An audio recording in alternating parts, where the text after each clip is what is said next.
And on to our next question. Which is a better origin story, Man of Steel or Batman Begins? And I'm going to start with Chase. Oh, dang. I wasn't ready. I'm going to go Man of Steel on the origin story. You start out on Krypton. You got Russell Crowe playing Jor-El. I think that whole scene on the planet of Krypton is awesome. Because you haven't seen that. You see, the planet explode in the older films, but you see like the whole war going on.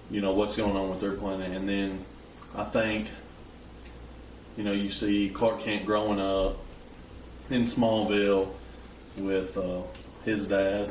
Smallville. That is Smallville. Yeah, that's where he's from. We're not talking about the TV show. Come on. I think the origin story is there because you see how he becomes Superman at the end of the movie. You see the decision that he has to make. If he's going to let a human die, or if how fair he's going to be to everyone. All right, move on to Paul. I'll go. Okay, I'll go to Seth. Already. Yeah, go to Seth. I'm a huge Batman fan. Also, love Superman. But I'm just Man of Steel. The cast is crazy to have your two dads and Kevin Costner and Russell Crowe. That's awesome. Both your dad at some point. I think it was the Krypton and how it looked really good. Zod was awesome. Probably one of the best villains in all comic book cinema, I think.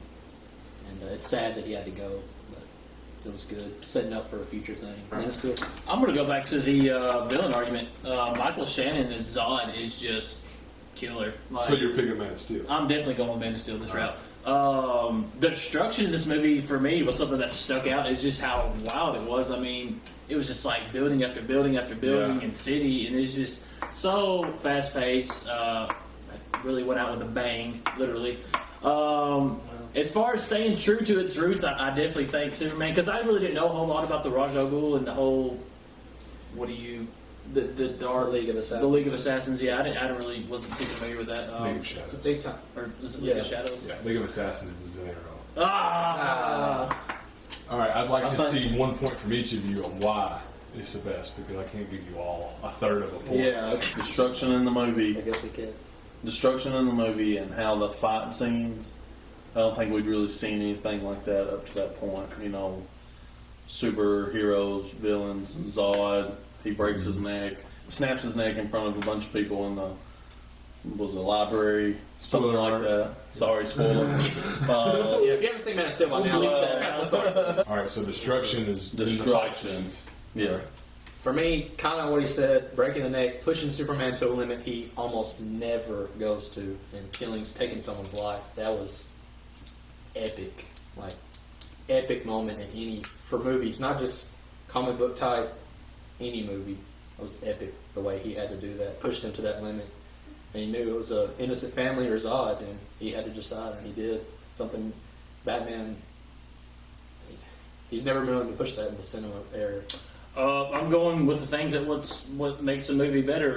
The fact that it had a better cast, better character development, and a better plot. In Batman Begins, I felt like everything was shoved at us, and we just kind of had to accept it where it really didn't explain. And then you look at Man of Steel. I mean, you got Russell Crowe, Kevin Costner, Michael Shannon. Better villain than what Batman Begins had, period. The plot was, more original. It was a lot more understandable rather than having to wrap your mind around Ra's al Ghul and what he was doing with Batman there. All right, I think Paul deserves a point on this one. I think he made a really good point about the character development. I feel like I get robbed there, but I'll take that. I thought you did make a good point about how epic it was, but I think, again, of what Paul said, the destruction, that might be something we lead off. that's what they're talking about doing. That's why Lex Luthor, they're saying that's why he's against Superman, is because that he destroyed Metropolis. Well, he's always going to be. Well, Lex Luthor. They have a weird relationship. Stop. Here's a mellow. Yes. Point.